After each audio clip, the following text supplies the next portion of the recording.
Vamos para mais um vídeo deste canal e hoje eu vou partilhar com vocês como é que a comunicação intuitiva animal me ajudou aqui no processo, no último tempo da Matilde.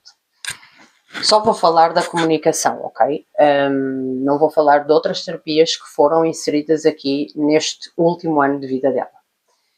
Então, em agosto de 2022, eu tenho que voltar aqui atrás para que vocês também consigam perceber aquilo que aconteceu aqui. Em agosto de 2022, a Matilde fez uma cirurgia mamária, uma correia mamária, e logo nesta operação eu percebi que a Matilde não ia estar cá muito tempo, ok?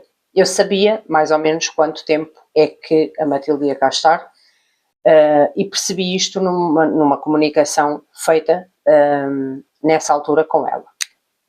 Bom, em maio, e vocês depois mais para a frente já vão perceber porque é que eu estou a dizer isto. Em maio de 2024, a Matilde teve um AVC. Logo após este AVC, ficaram aqui algumas sequelas. Ela andava sozinha, não tinha problemas em andar, só que o quadro clínico ficou mais complicado, como é óbvio. Ela tinha aqui alguma dependência tanto para comer como para beber água, e depois veio aquela parte, a parte final, que é sempre a parte mais complicada. Para mim ainda não é muito confortável estar a fazer este vídeo, embora eu sinta que ele é mesmo necessário para trazer aqui alguma consciência para que as pessoas percebam que é possível e para que entendam que não estão a passar por isto sozinhas. E neste vídeo isto abre aqui leque para muitas questões. Para o luto antecipado, para o final de vida do nosso animal e para aquilo que nós estamos a ver diariamente e como é que podemos ajudar. Muitas das vezes fica esta questão. Então, durante este último ano, eu tive muita consciência que o processo de vida dela estava a chegar ao fim. E eu tentei ao máximo trazer aqui o maior conforto. Okay? Então, de que forma é que eu fiz isto? A comunicação ajudou-me a perceber o que é que ela queria comer, quando é que ela queria comer. Eu percebia que ela estava muito enjoada da comida normal, da comida dela, da ração que sempre comeu. E conforme os dias iam passando, preocupava-me porque ela não bebia água, eu tinha que dar água, tinha que tentar comunicar com ela para perceber a necessidade dela, e então esta comunicação do dia-a-dia, eu chamo a comunicação do dia-a-dia, ela foi muito importante, porque ela ajudou-me a perceber quando é que ela estava com sede, quando é que ela estava com fome, quando é que ela precisava de fazer necessidades, se estava confortável, em situações que foram aqui, os banhos, as questões dos banhos, porque depois chegámos a um momento que era banho diário. Então, logo a seguir, em maio de 2024, ao AVC eu fiz a primeira comunicação onde ela me disse que não estava confortável com aquela comida e que existia aqui aquela dificuldade da água. Então, a primeira coisa que eu fiz, não mudei a alimentação, mas inseri aqui algumas coisas que ela pediu. A água, eu punha a água debaixo da comida para que ela de alguma forma conseguisse comer. Numa fase inicial eu tive que dar comida à colher, porque ela não estava mesmo a conseguir comer. Depois, juntamente com a parte terapêutica, eu fui trabalhando essa parte e fui percebendo com a comunicação se ela estava a melhorar e também via dia a dia como é que ela reagia. Portanto, tudo isto aqui foi bastante importante nesta fase logo a seguir ao AVC e consegui aqui de alguma forma estabilizá-la com N terapias, que eu hoje não vou falar delas. Depois, chegámos aqui aos últimos 5 meses de vida dela e eu, nas comunicações, vou explicar aqui de uma forma para que vocês entendam. Eu falo da comunicação do dia-a-dia, que é aquela comunicação que eu fazia com ela diariamente para perceber se tinha dor, se não tinha dor, como é que estava, como é que se sentia, o que é que queria, o que é que não queria, quando é que queria comer, quando é que não queria, ok? E depois existe outro tipo de comunicação, que foi esta comunicação que eu fiz lá atrás, em 2022 com ela, que é uma comunicação muito mais profunda, que tem, é como se fosse uma comunicação com o espírito dela, ok? Com o eu superior.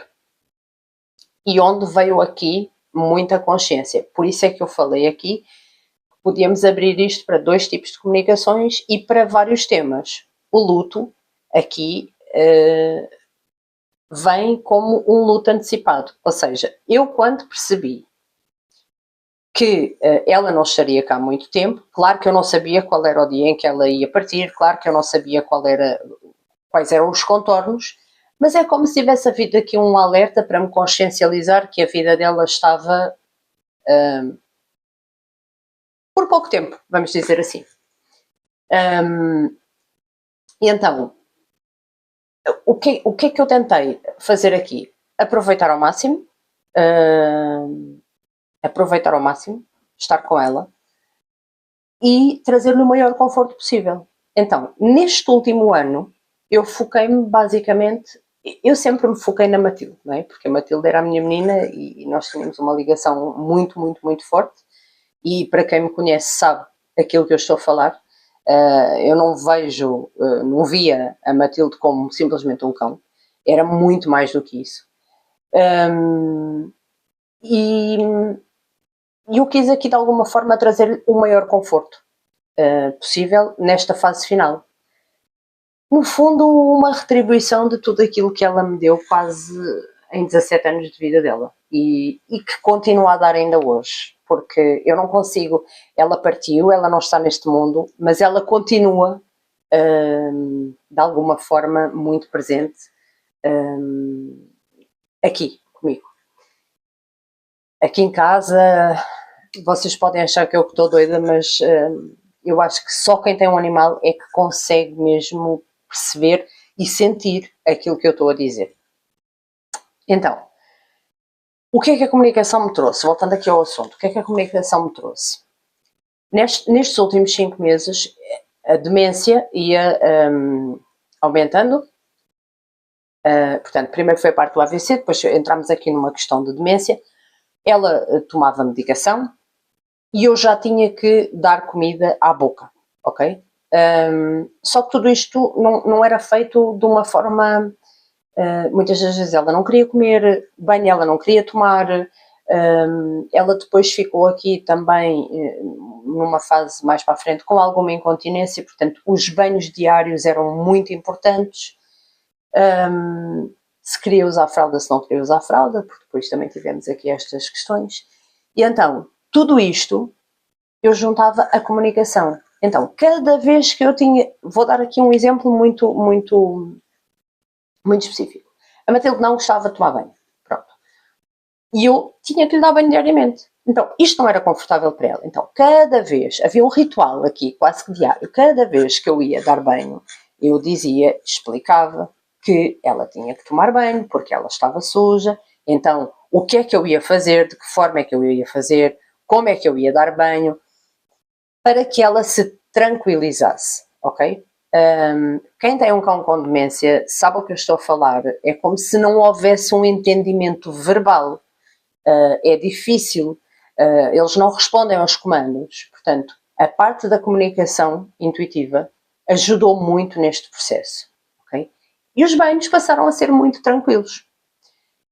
A comida dela, portanto, a parte da alimentação, eu tinha que inserir os medicamentos e vocês podem me dizer, mas os animais comem com os medicamentos dentro da comida e eles ingerem tudo.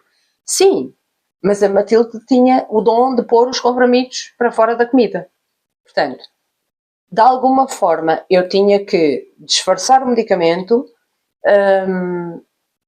mas comunicar com ela para que ela não fizesse isto e para explicar-lhe que isto era importante para o bem-estar dela. Portanto, ela tinha que tomar aquela medicação. Pronto. Outra questão que tivemos aqui também e que ela foi muito importante, que era a questão dos resguardos e das fraldas. Era complicado, ela estava com alguma incontinência, pouca, mas estava, e ter um animal com incontinência, andar pela casa toda, a pingar a casa toda, torna-se muito complicado. Então, o que é que eu tentava fazer? Nas horas de dormir, eu colocava a fralda, Era confortável? Não, era horrível, porque ela arrancava tudo. Então, como é que eu conseguia fazer isto? Explicando que era necessário chegar aqui a um acordo com ela. Ou seja, eu colocava a fralda durante a noite, durante o dia eu não colocava a fralda, mas ela estava em cima do resguardo, ok?